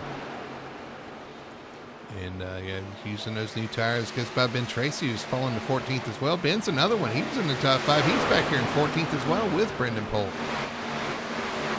Yeah, he was one of the three guys I was watching, and even him and Barry Kramer in the 44. I thought it was all by design and that they would be coming back up to the front at some point, but they have not been able to make their way up. As not as good as James has, for sure. That was tight racing off the corner there with Dave Nestor. Dave in the 36. Battling for his championship hopes last week at Charlotte, did not pan out. He started great. Started on the outside front row. Started in second. Was a great gun. Just did not end the way he needed it to end. Unfortunately, just missed the playoffs over Michael Blackner, who snuck in there. And Michael Blackner currently running 21st. We talked about that, man. He is way back there and off the pace. If he was involved in an accident or something, because he has fallen way off the pack. Yeah, I haven't heard or didn't see anything with him as far as being in an accident. I mean, so I don't know. These guys continue to battle for second. Ginnikin all over the back bumper of the 57 of Atkins as they run down the backstretch, and they're still about 1.4 seconds behind Chapman. I don't think that gap has not grown or shrunk. It's kind of been the same. And I got to tell you, I think if the 27 could ever get clear of this 57, he might have something for the 10. Yeah, and the one I'm looking at right now is the 18 of James Morris, who's made his way up to fourth. He's made his way past J.P. Burns, and he's closed in 2 to 3 tenths on Ryan. So right now, I think James has got a good truck under him, but he's 2.5 seconds behind the leader. You're going to be getting close to pit stops, too. This guy's got to think about a pit stop here. We'll see what happens when this happens. As you see somebody ducking the pit road, that's your leader, Ryan Chapman, right on cue in the pit road. Chapman brings it to pit road. Wow, that was a little bit unexpected. Looks like Wayne Grossi falling in on this lap, too. Wayne Grossi, Kyle Milliken, also in pit road. Jack Curran coming out of the pits there. So some of our leaders starting to pit. I think the 57 and the 59 will be in this lap. Well, 57 is definitely coming in. The 27 stays out. Here comes, who is that coming to pit road? Missed pit road. Who is that? It's got to be the 59. It is the 59 of O'Connor. We'll rewind that and show it to you. He was coming in hot into pit road. Gets on the apron, starts getting all out of shape sideways, almost misses it. I hope he didn't miss the commitment part, but looks like he got inside the cone. He's almost lost it, and makes his pit stop. Our leader should be on pit road right now. Ginnikin coming to pit Here comes road. J.P. Burns. Brings Burns and Malikian with him. Casey McMullen will stay out. Looks like the 43 comes in. Who is that missed? Is that Brandon the Elder? 97? Yeah, the 97. Look, he wanted to pit, but missed the entry to pit road. He's going to get back up to speed and try that again next time by. And we're going to see Ryan Chapman have a tremendous lead when this is all done. Brandon Wilson might come to pit road. Here's the 18 of Morris coming down the pit road. Gets it slowed down, trying to find that timing line right there to pit lane. Good entry. Here comes Casey McMullen, Brendan Polk, Barry Kramer misses pit road sideways, and David Nestor. He's in the grass, and that's going to be a penalty because he missed those cones. Unfortunately, unsafe pit entrance for him. He's going to have to serve a penalty for that, and that's going to drop him out of contention, unfortunately. Michael Blackner just coming off of pit road right in front of Brendan Polt and all them coming down pit road. I think the Brandon Elder machine is out of gas. He missed pit road when he needed to pit, and now he is out of gas rolling to his stall.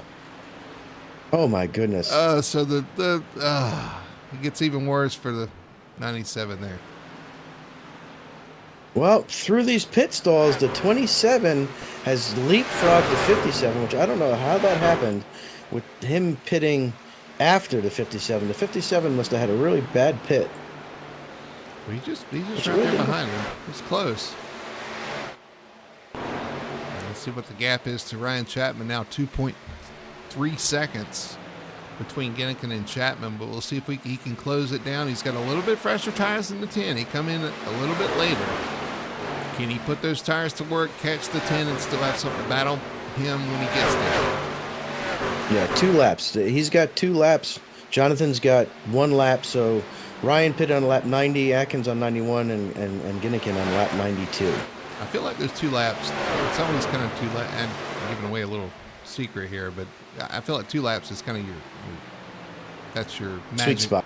Yeah, that's your magic gap. You want 2 laps. You got enough of an advantage to where the tires are going to pay off, but it's not enough where you lost a lot of spot. I think a 2-lap difference is a big deal here with these iRacing tires, and we'll see if he can close down and make those tires work and last to the end as he's trying to close in on the 10 of Chapman. And as we're cycling through here, we got the 99 and the 42 teammates running back to back here as they cycle out in 4th and 5th here with. But we've lost the 18. He's back to 8th. Got 39 laps remaining here at Chicagoland Speedway.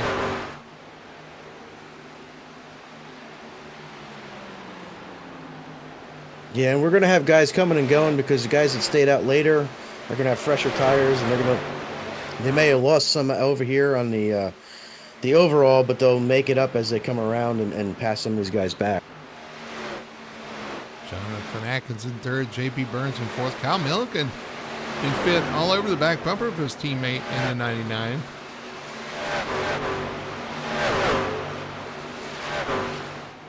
Yeah, Elevated Esports all right there. Yeah, Kyle having a good outing. You're right. Elevated up front. It's 1st, 4th, 5th, 6th, and that's about it in the top 10. So all in the top 4 of the top 6. It was a pretty good run. Yeah, that's a powerhouse team right there, coming with a good setup. Meanwhile, Ryan Chapman is pulling away from Clark Ginnigan. Up to 3 seconds.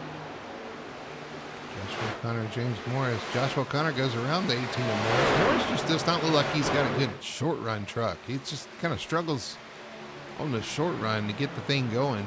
He's going to lose that spot to O'Connor in 7th. But yeah, out front, Ryan Chapman, clean air. He is going to catch some lap cars here. Going to have to deal with them.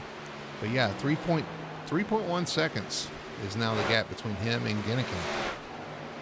And Ginnikin's got Jonathan Atkins all over him, so he's those two have been fighting pretty much all race long now. I think you had a battle with Ginnikin last night, was it not? Was it him? Yes, yeah. We had a great battle. Great battle at Xfinity. Where were we last? Vegas, yeah. Vegas, yes, we were out in West. That's why I'm so tired and out of it. I had to fly all the way from Vegas to Jet Chicago. lag. I understand, Yeah. But yeah, I had a great battle last night in Xfinity. Man, it would come down to inches between you and him. It was good. He had the lead there. You were able to get to the bottom of there and kind of use the short way around. But man, great battle for him. Doing a great job out there. Unfortunately, missing his teammate Justin Gann and our points leader, I might add, Justin Gann tonight. But Ginnikin flying the flag for the team tonight in at number 27. Yeah, it was a fun battle for sure, and it was a very clean battle. We had a little slight contact coming off four, but outside of that, it was, we didn't wreck each other coming to the line, which is always good to see that we can race for it. And coming off the four like that, it could have been anybody's race back to the line. So hats off to him and his whole team. It was a fun battle. Let's see, it's about 3 seconds now between Chapman and Ginnigan. Goes up just a little bit. It's going to come back down on the backstretch. So he's closed in a little bit, but I don't know. It's going to come down in inches. How many? What? About 33 laps to go. Yes. Yeah, it's going to be it's going to come down to who went too fast too early, or who didn't go fast enough late enough. It'll also come down to lap traffic, although he's got a ways before he gets to that. Ginnigan is clear of the lap traffic right now, too. You've got Atkins behind him. Really, they need to kind of work together, maybe draft together, draft up, try to get to Ryan Chapman if they want a chance at this win. But race car drivers, I'm not so sure that playing well together is in the cards. Well, I mean, Jonathan needs to stay back there, and if he's got the truck to get around him, get around him. If he doesn't, and they're not losing, which they're not, they're staying about the same with Ryan. Not necessarily burn off the tires and just stick with Ginnigan, and hopefully they have better tire strategy than Ryan did. But Ryan's been tough all race long. Ryan's been strong, and he's still got a 3-second lead that they have to overcome. And he jumped out there early on in that first run. If he does the same thing in the second run, it's over. That's barring any type of caution or intervention, anything like that. He's going to be tough to run down. I know Ginnigan, like I said, I thought he was maybe the second best truck on track, but he's second best for the leader. So it's going to be tough for him to overcome that.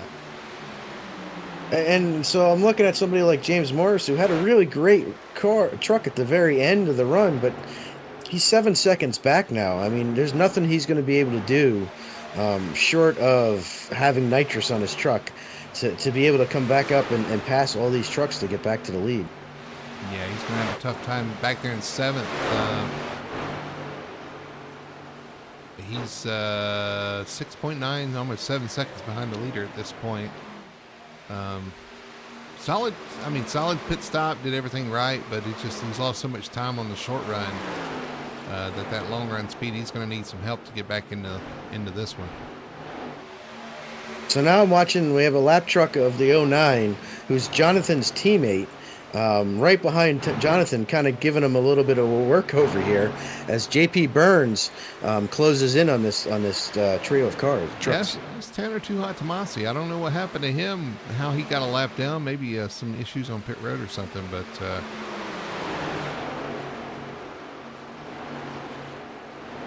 and I can't see when. So now he's looking underneath of Jonathan Atkins, and they're in the same channel. And Jonathan's like, "Hey, I'm running like for third here, right?"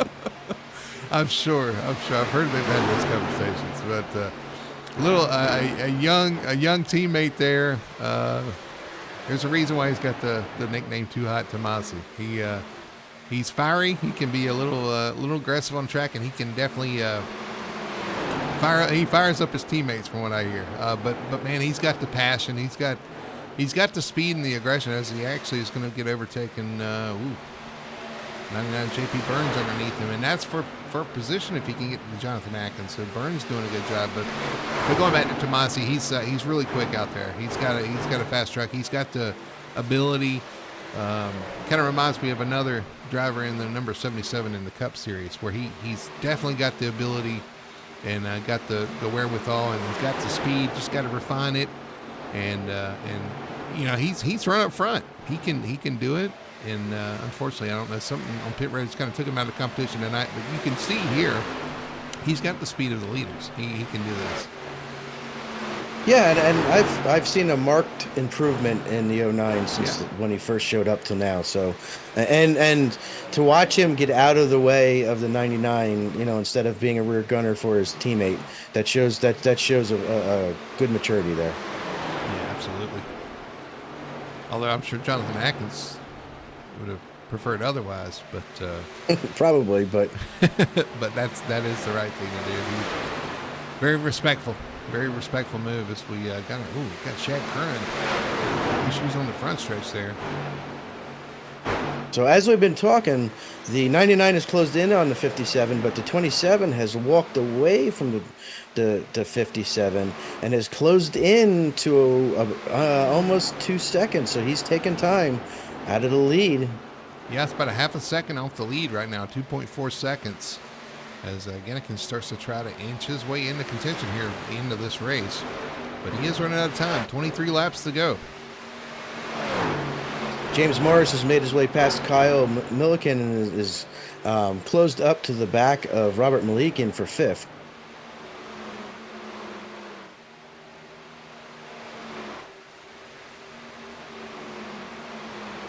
Just got little micro battles all over the racetrack here. What was that? Something about Robert Malikian? What was who? What? Yeah, James Morris is actually he's not actually up to the back of Milliken. Okay. He's working on it. 1.5 seconds back. James Morris to Robert Malikian. And but he is coming. He's using that very top lane, like I was talking about, wall riding. It's fast, but it's dangerous. It's fast. It's dangerous, though. They say loose is JP fast. Burns. JP Burns all over the 57 here for 3rd. Here comes Burns. Can't quite get it done there, but he is showing to be a little bit faster. And Jonathan Atkins as they work their way around some lap traffic. Would be Derek Catt in the 79, making it difficult to pass there.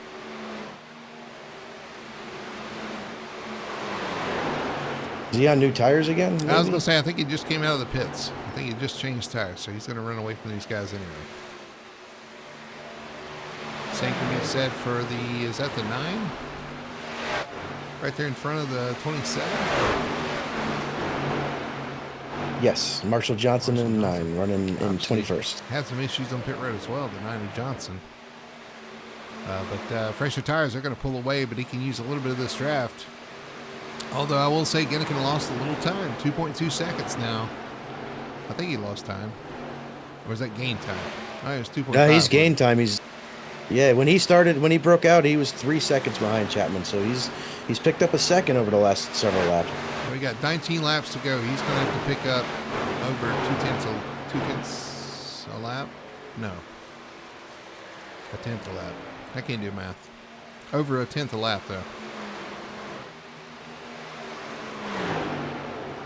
Yeah, just going around the track. We got some battles going on here as Michael Blackner's made his way up to 18th, and he's running right behind Brendan Elder, who already had an issue running out of gas on pit road. They're running for 17th and 18th. You get good English. I know, right? I started saying it, and I'm like, oh my God, where am I from, Chicago? Oh. All right, watching this battle. I'm watching Ryan Chapman. He's moved to the very top of the track as well. I guess it's go time. He's very top of the track, but you got to be careful. Close to that wall off the corner, but he's making it work up at the top side, but he is losing a little time. Genniken now under 2 seconds. Genniken is running the bottom of the racetrack in 1 and 2. Ooh, Ryan Chapman. He can see Ryan. 1.9.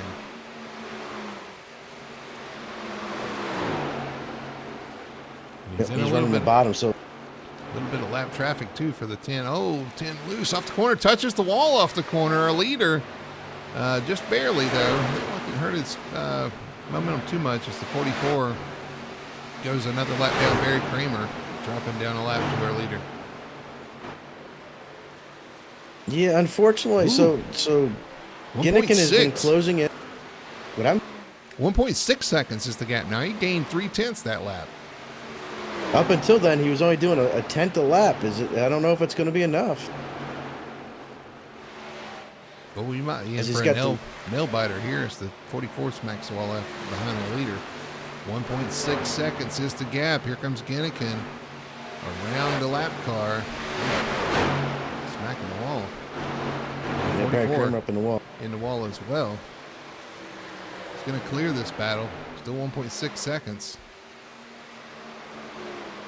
Let's drop back to our battle for third. Jonathan Atkins, J.P. Burns still side by side. Nothing going there. But Robert Malikian has joined this battle in the 16. He's pulling up to the back bumper of these guys.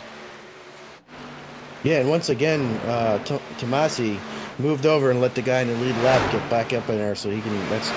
I like to see it. Got a 16 fan out in chat. Celine rooting on Malikian, saying, "Go, come on, go." Malikian's good at these mile and a half. He's closed in. He might be able to battle for a podium spot here if he can get back up to his teammate Burns and Atkins. Or if they start battling, that can happen too. That it can, but now they're almost 2 seconds behind Ginnikin, and Ginnikin now has stopped gaining on Ryan. So Ryan has found enough gear to be able to maintain. Yeah, you can see him. There's 1.5 down the back. Just a little bit of a gain, but not enough. Again, we're running out of laps. 13 laps to go here at Chicagoland for the Sim Racing Points Truck Series. These guys putting on a show. 1.4. I don't think he's going to have enough time. I think this is Ryan Chapman tonight, unless something crazy happens in the next 12 laps. 1.3. Ryan's got to pace himself, though. No mistakes. One big mistake, and he'll be right on his back bumper. He's got to be careful, especially running that wall. One little mistake. Who's this black truck riding with second place?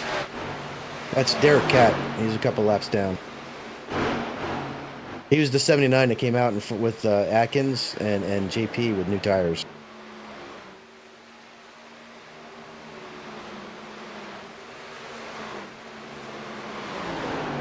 Surely he's not going to interfere in this battle here. I don't think he is. He's going to back off and let those guys go at it. 1.2 seconds is the gap now. Ginnikin to Chapman. He is closing it down. And if he can get within draft range, that'll help him even more. Yeah, that'll actually close him in really quick. If he can get to about a second, he should start picking up a little bit of a tow. We are on 10 laps to go, and he is over a second back. JP Burns in the wall out of 2. Put Robert Malikian up underneath him to put Robert Malikian into 4th. Robert Malikian up to 4th, battling for 3rd. Looking at Jonathan Atkins trying to get that spot. We'll keep you abreast of the gap there up front for 2nd and 3rd. Right now the battle is for 1st and 2nd. The battle is for 3rd. Right now Jonathan Atkins is going to have to hold off a hard charge on Robert Malikian here. 9 laps to go. Ginnikin at 0.8 seconds going down the backstretch behind Ryan Chapman. Ooh, big gain. They're almost on the same screen. There he is, the 10. He can see him.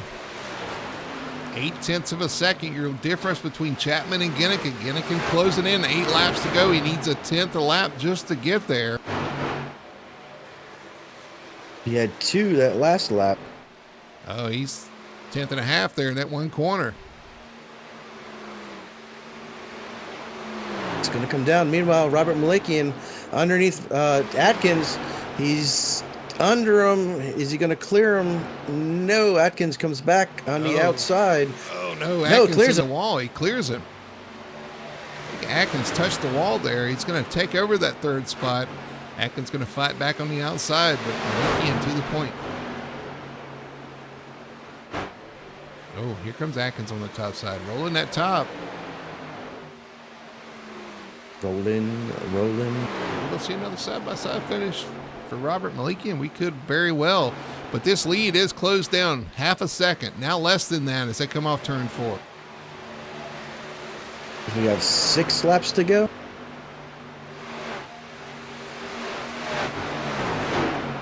You know that Ginnikin's got to be motivated.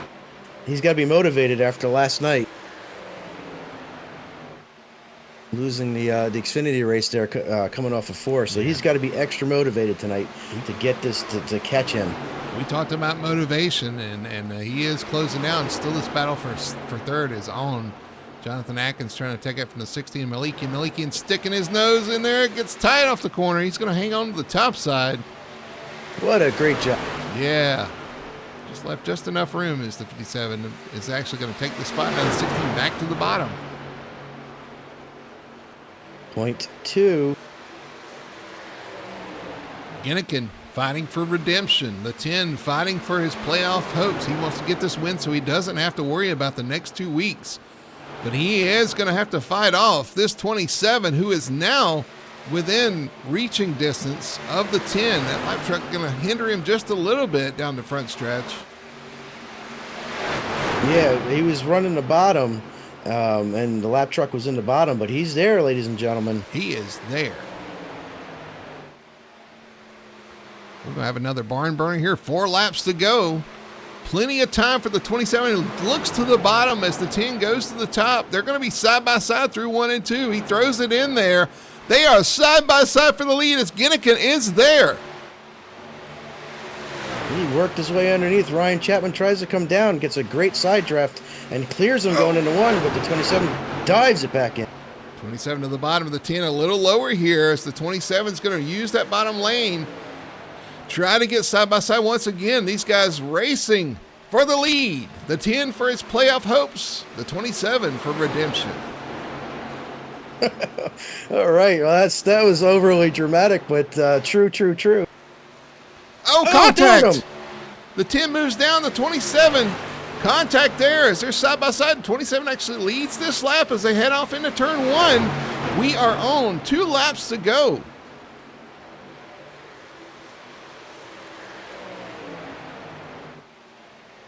Side by side down the back, the 10 has the momentum. He's going to pull back ahead. The 27 back behind him. They're going to stay single file through 3 and 4 as they come to the white flag. 1 lap to go, 1 chance. Actually, 2 chances for the 27 here at Chicagoland. White flag out. What do they do? He's going high. Looking high. The 10 goes to the bottom. Ginnikin's going to have that run on the top side. Coming off the corner, he's going to have 1 chance into turn 3. He gets the run. He's running closing in down the backstretch. See what he does. 3 and 4, looks to the bottom. 10 tries to move the block, but the 27's going to get in there. 10 racing hard off the corner. Is he going to make contact with the wall? He is. They're side by side coming to the line. Can the 27 get it done? No, it's going to be the 10, Ryan Chapman. Oh my God. I think that was just as close as last night. 2 races in a row in this series. It comes down to the final lap in inches. Ryan Chapman holds on. Ginnikin comes out 1 spot short once again. 2nd night in a row for him. But man, is he in contention every week. What a finish. But what a win for Ryan Chapman, who stops on the backstretch to gather his thoughts. Yeah, now he doesn't have to worry about Talladega, and he doesn't have to worry about Martinsville. So he's going to rest easy over the next 2 weeks. Yeah, so looks like Chapman just decided to give up on us there and pull off on the backstretch. Malikian, Jonathan Atkins, and J.P. Burns, your top 5. Let's go back and look at our race results tonight for the Chicagoland 200 as we try to catch our breath. What a finish. Yeah, absolutely. And we're being corrected that it's Malikian, not Malikian. Who's correct? I didn't know that. Yeah, he's never corrected us. So get on him. So it's Malikian. All right, our finishing order. Ryan Chapman takes home the win by inches over the 27 of Clark Ginnikin, who actually, I mean, hard charge of the race, no question, who actually started from the rear of the field, comes home to finish 2nd, and the number 27. What a drive by him. Robert Malikian, oh, my bad, Malikian, finishes 3rd in the number 16 Toyota.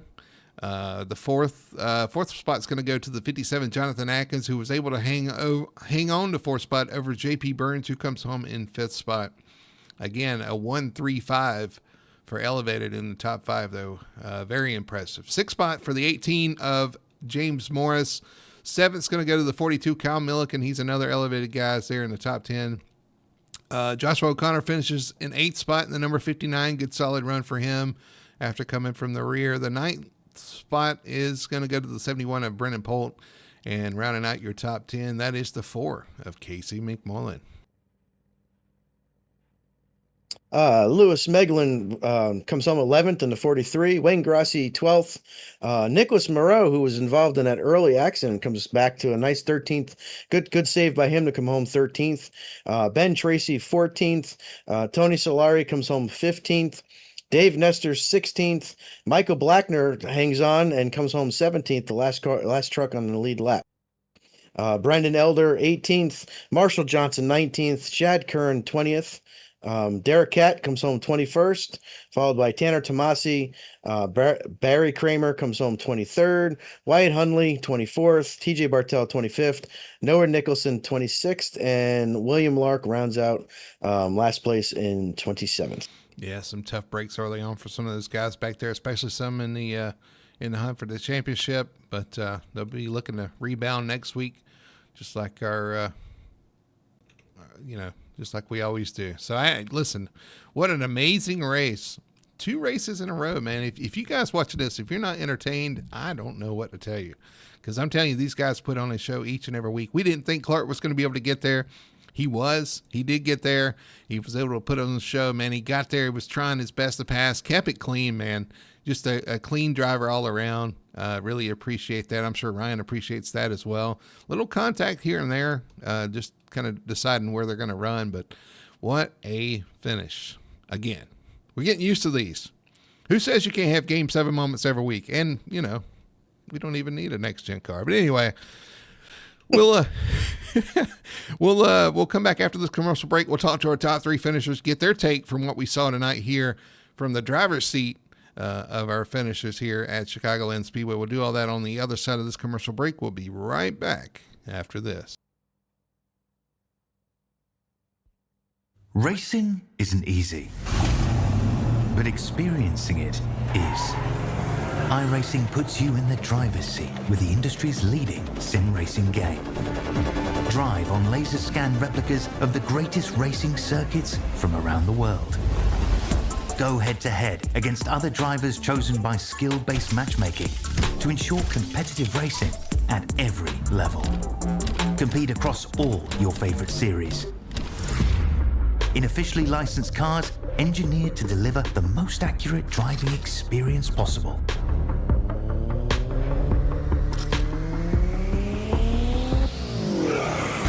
Join a race or host your own with players from across the globe.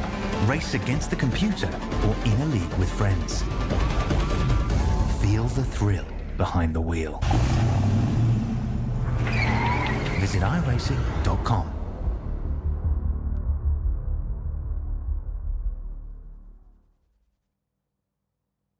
We are Best One. The best tires. The best customer service. The best automotive service. The best team. And the best customers. You see, Best One isn't just our name, it's who we are. Since 1948, Best One has been delivering quality and dependable tires and full-service automotive care to our customers. Best One, selling tires, serving people. We are Best One.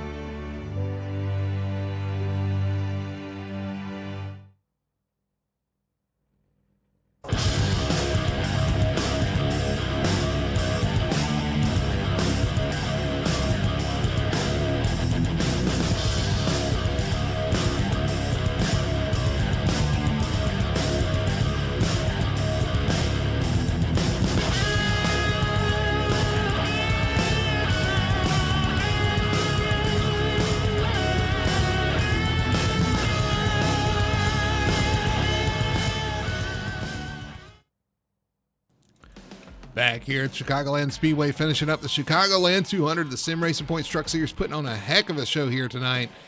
And the victor, Ryan Chapman, is going to get it done. Going to celebrate in victory lane here and kind of abbreviated cool down lap. Sure what happened there, but we're going to find out. We'll talk to him as we kick it over to our Victory Fuel Victory Lane post race show here on Full Throttle Television. Let's talk to our top three finishers. We'll start with our third place finisher, Robert Maliki. And Robert, man, congratulations. Second week in a row we've gotten to talk to you, and it was another side-by-side battle at the end. Unfortunately, it was for third. And you did come out on top, though, and had a great run, a great charge to the front there. You, coming off two great races for you. Congratulations. Thank you. Yeah, took some lessons from last week. Try to improve on it. We're just a little short this time. Well, I tell you, the whole team looked like they were really impressive out there. You got Ryan Chapman with the lead. You finished third, fifth place for another guy, seventh. You guys were coming up in the odd positions. Hey, for first, that's not bad. On back, you kind of probably want more. But, man, talk about how you guys have kind of worked on a setup this week, worked to kind of tune things in and kind of what put you in position tonight for a solid finish. Really just worked for the long run speed. One of our earlier sets, we realized we were burning the right rear off pretty hard, and we knew we wanted something that was kind of a bottom feeder. Earlier in the race, I got stuck up top a few times, and that really killed me. And once we got through green flag stops and I had open track and could just stay on the bottom the whole time, the truck was flying. Well, you guys look like you were having a lot of fun out there regardless, no matter what battle it was, man. You could move around. It seemed like you could move around the track anyway. The top lane, the bottom lane, just depending on age of the tires. We saw some guys saving and running hard at the end. We saw some guys running hard at the beginning. Like you had options out there. It looked like fun. Was it fun? Would you guys have fun out there tonight on this worn out Chicagoland track? Yeah, it was a great race. You had lots of options to get around someone. You could, if you were on top, you could hold the guy on the bottom behind you. And if you were on the bottom, you could really dive it in and try to get a slide job in. That's how I got the pass for the podium, which I should have done earlier last week. That was the lesson I took. But I'm sorry, go ahead. It was a fun race. Yeah, well, I will tell you, you're going to get the nickname Mr. Consistency here pretty soon, man. You're just consistently finishing in this top three, top five, just kind of working your way towards, and I think that's what you were kind of hitting at right there, is just kind of working your way towards getting some consistent finishes, building that points gap and kind of putting yourself in position. You come into this race with the reset below the cutoff line, but this is a solid points night to try to get you in the top four. But I hate to throw the butt in there, but I'm going to. Next week, Talladega, and then after that, Martinsville. So I know everybody's looking at this race to try to bank some points because you don't really know what's going to happen in the next 2 weeks. Yeah, the playoff situation, I felt like this was my one real chance to get in. Nicholas has so many playoff points, and everyone else has incredible speed. And with the next two tracks, like you said, Talladega, it's going to be a lottery. I struggle at Martinsville and just short tracks in general. So we'll see what we can do there, but maybe we can luck something out of Talladega. We'll see. We have good speed at the super speedways. It's just if the racing gods are on our side. Yeah, I know you say that, but I think you're pretty good at Talladega. I think you definitely are going to look for a good finish position there. I know it is kind of a lottery. I agree with you 100%, but I've seen you at Super Speedway, so let's not sell that too short there. I think you'll be a contender next week for sure. And Martinsville, again, you never really know what's going to happen. So you put yourself in position to get a solid finish. Who knows? So looking forward to it, man. It is interesting to watch the guys kind of battle for position and their thought process. And again, going to Talladega and Martinsville, it's going to be, everything just kind of ratchets down just a little bit more. You're going to have a little more pressure there. So looking forward to it. But tonight, man, congratulations. Third place finish on the podium. Solid points night. And I'm going to throw the mic to you, not at you. And I'll let you do your shout outs and the sponsor plugs. Thank you. Yeah, just thank you everyone at Elevated. We put in a lot of work this week trying to get a fast truck, and it paid off. Thank you, Gums Auto Center, for sponsoring us every week. They help us out a lot. Thank you guys for putting on a great broadcast. It's always enjoyable going back and watching it, and hopefully it's enjoyable for everyone watching live. Hope we put on a good show. And as always, shout out to my wife. She's amazing. And thank you to all the drivers who just put on a great race, kept it mostly clean, so it made it a lot of fun. Yeah, absolutely. It was fun for us too. And yeah, you'll have to check that out. It was a pretty close finish up front, as you probably are well aware. So, Yeah. man, congratulations. And we'll see you next week at Talladega. Thank you. See you guys next week. All right, there's your third place finisher tonight, the 16 Robert Malikian, getting it done in the top three on the podium. Solid points night for him. We'll throw it a go down to Richie Coy. Richie, I think you're standing by with second place, Clark Ginnikin. Yeah, I'm standing down here next to the 27 truck and Clark. It's a little going to be a little awkward for me to interview after last night, but last don't night. even bring it up, man. So tonight, I think you've now gotten second with under a tenth for both races. But what a race, dude! You came from 3 seconds back. You caught the leader, and you guys put on one hell of a show, man. Yeah, it was a fun race. Fortunately, I made an idiot mistake last week and had to start from the back in this one. Tried a little different strategy, tried to run it longer since I knew passing was going to be so tough. Got there, I think I just needed 2 or 3 more laps. If this race was 140 and I would have had 2 to 3 to cool my stuff down, I think I would have got him, but can't complain. Second back-to-back nights, that's pretty good, and especially in the truck series, man, I can't seem to finish a damn race. So to finally finish in the top 5, I'll take it. Yeah, you had a great truck all night long. We watched you come up through the field. You were smart coming up out through the field. And I noticed that you were trying to save tires because you could see the guys that were saving tires versus weren't. And you did a great job. And like I said, when you finally broke away from Jonathan there, you came from 3 seconds back and just a great job. I mean, it's just really refreshing to see 2 guys running for a lead and doing it with respect and not having to bounce and kill each other to try to take the win. But definitely, I mean, you had an up and down night. I think you definitely got the hard charger tonight. What was it like coming up through the field on this old track? It was a blast, man. Just the low grip, kind of sliding all over the place, and you definitely had comers and goers, like you said, with the tire wear. I just tried to pick my battles, tried not to push too hard if it wasn't there. Take my time. It's not. You don't have to take every single run in these things. These trucks punch such a big hole in the air that you can just back up one corner and you got another one. So pick and choose my battles. I wish I would have pushed a little harder that second to last run. If I could have got by the 57, I felt like I could have closed that gap a little more.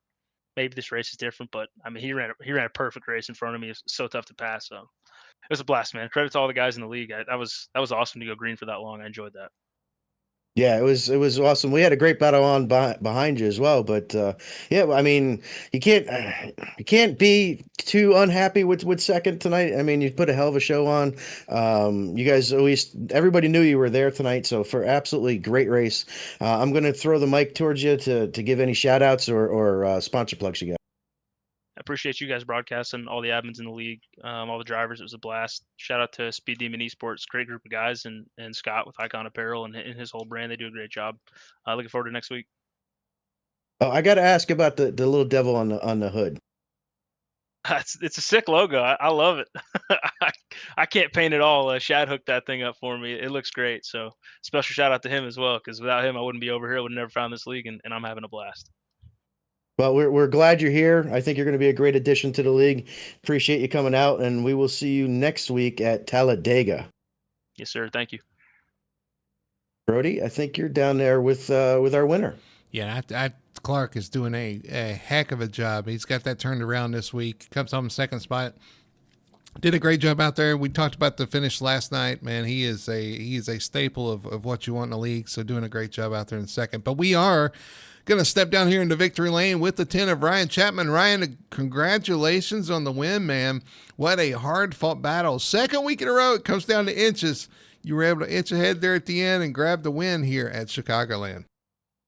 Thanks, guys. I just want to start by saying sorry to Clark. I was trying to side draft him, but I thought he went below the apron, but obviously he was still on the track.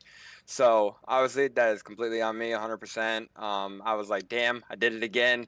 Hopefully I don't get a name for doing this type of stuff. But at the end of the day, I knew I had to battle hard because it's for a championship spot. So I put all of it out there and just try what I could do. But I know a team owner is not happy with me. But at the end of the day, after last week, I mean, I knew I was going to give him a fight. So happy for what happened. Happy for the win. Yeah, you mentioned the playoff battle. You are now locked into the round of 4, fighting for a championship at Phoenix. And that's got to be a load off your shoulders looking at Talladega and Martinsville for the next 2 weeks. It's kind of off weeks for you. You kind of go out there and have some fun, but I'm sure you're going to start preparing for Phoenix at this point. Oh, 100%. I was confident going into Martinsville because I won there last year to actually get into the round of 4. So I was actually pretty happy about that. But now I'm locked in, so now I can have my setup builder start prepping for Phoenix, and we can start turning some laps at Phoenix to hopefully go back and dominate, because we had a dominating truck last year there, and we almost won it, but a late caution kind of screwed that over for me. So obviously I'm hyped to go back there and hopefully try to finish it off this time. Yeah, you bring up a good point. I didn't even thought about that, but you're right. You were in good shape at Phoenix last week. Unfortunately, an untimely caution kind of undone your strategy there and took that away from you. So it's a redemption tour, I guess, for Chapman as he heads into Phoenix. Richie, I'm going to throw it to you for your insights and input. I'm gonna bring up that he's got 2 other teammates in the playoffs. One that's currently still in the cutoff, and one that's just below the cutoff. Do you switch now at Talladega, and instead of maybe taking the win, do you help JP or Robert possibly get that win next week? Oh yeah, I'm fully team oriented now. Everything is all about the team. Whoever's in front of me is getting that push, and I ain't lifting until I blow up. So, because I got nothing to lose. So it's either one of them wins or I blow up trying to help them win. So that's how that's going to go. Oh, if you got it right. And just going back to this race, what was that like with the last 10 laps when you had that second lead just evaporate and watch the 27 get bigger and bigger as the laps run down? I was nervous. I was actually planning on him pitting one lap after me, but instead he pitted 2. So I just tried to throw it in there as hard as I could on the high side, just hoping that I can keep it up there. And then coming out of 4, I saw him to my inside, but when I drifted up, I didn't realize how far he went down. So I was like, well, I need to side draft him, because obviously you get to the bottom, you have the short way around the track. So I figured if he could get enough in front of me, he was going to clear me. So I was like, I got to get down there, got to side draft him and try to protect what I have on the high side. And obviously he didn't go as low as I thought he did, and we door banged. But obviously that's not my intention ever, especially with a good race like this. But I'm glad he was able to come back and fight me for the win, because I had a lot of fun. But that was one big mistake on my part. I got to get better at being aware of where the trucks are. I'm used to having a spotter, but obviously I didn't have one tonight. So just trying to get back in that realm of figuring it out by myself. But overall, I mean, it was fun. It was nerve-wracking, but it was fun. Well, if we go into Talladega with Ryan Chapman with nothing to lose, who knows what we're going to see. But I'm not going to wreck no one, I promise. But you're going to see a show. I'm telling you that right now. Yeah, it should be a lot. It should be a lot of fun. I know you're going to out there be playing the team teammate role out there. So it should be a lot of fun next week at Talladega. Look forward to getting there as well. But man, tonight, congratulations once again. Dominant truck out front. It come down to inches at the end, but man, you were fast out there. Got that lead. Got enough what you needed, and was able to hold on. So congrats. I'm going to throw you the mic. Let you do your shout outs and your sponsor plugs though. Thank you guys. Again, I would like to thank Branded for being on board again this weekend. This branded Toyota Tundra was just on fire. I got to thank Jarrett Liebert for building the set over at EPI. He actually talked me out of doing the adjustments that I made and told me to run what I ran, and the thing was on rails. So shout out to him. All the guys over at Elevated Esports, can't thank them enough for, doing what they do for me, keeping my head cool, especially after that whole situation. Just overall, can't thank the guys enough. All of our sponsors, Branded for being on board again with this beautiful golden American flag truck. Elevated Outdoors, Gums Auto Center, Gums Napa, all Victory Fuel, obviously EPI and Nerdtudes, and you guys for putting this on. Can't thank you guys enough, and able to give us a platform where we can show what we got. And obviously my mom and dad and some of the Branded guys for watching too. So shout out to all of them. And let's give it a show at Dega. That's all I gotta say. Oh, absolutely. Hey, you need to tell those Brady guys, give us some content in the chat. If they're watching, chat us up. Let us know. We'd love to talk to them. I could definitely get them to chime in a little bit. I don't know if my mom was watching tonight, but I know my dad was. So glad to have him supporting, watching the streams, and I'll try to get him to comment too, because he watches every single one of them. So we'll see what we can get talking. Yeah, we definitely see your mom in chat ever so often. I didn't see her tonight, but yeah, your dad watching. So awesome, man! Congratulations once again. We'll see you at Talladega, man. Enjoy it, and we'll see what happens next week. Thank you, guys. It's gonna be fun next week. All right, there's your winner tonight, the 10 of Ryan Chapman, getting it done for Elevated Esports. And Richie, again, I don't know, I can't say this. It's 2 weeks in a row we've had a side-by-side, last lap, pass, finish, close battle to the end. And it was for first and third tonight, to be honest with you. But, man, what a show these guys are putting on week after week. 2 outstanding races in a row with an amazing finish. Yeah, and now we're going to Talladega, where we always have close finishes. So if they're doing this at these kind of tracks, what are they going to do next week at Talladega? Yeah, right. Because Talladega, we've seen some close finishes at Talladega too. We've seen some wild ones at Talladega, and definitely you can follow along here on Full Throttle Television. We'll be live next Wednesday night, 9 p.m. You do not want to miss it. After 2 very exciting races, we go to the Super Speedway at Talladega. It's going to be a great show for the Sim Racing Points Truck Series. You want to watch at 9 p.m. At Wednesday at 9 p.m. here on Full Throttle Television. Well, that's going to do it for us, Richie. I think we're done. Chicagoland has put on a great show tonight. Chicagoland 200 in the books, and Ryan Chapman coming home, your winner in that number 10. Locks himself into the playoffs. Nothing to worry about for the next 2 weeks. But we got plenty of drivers that are worried about their playoff hopes as we head into Talladega. So watch us next week.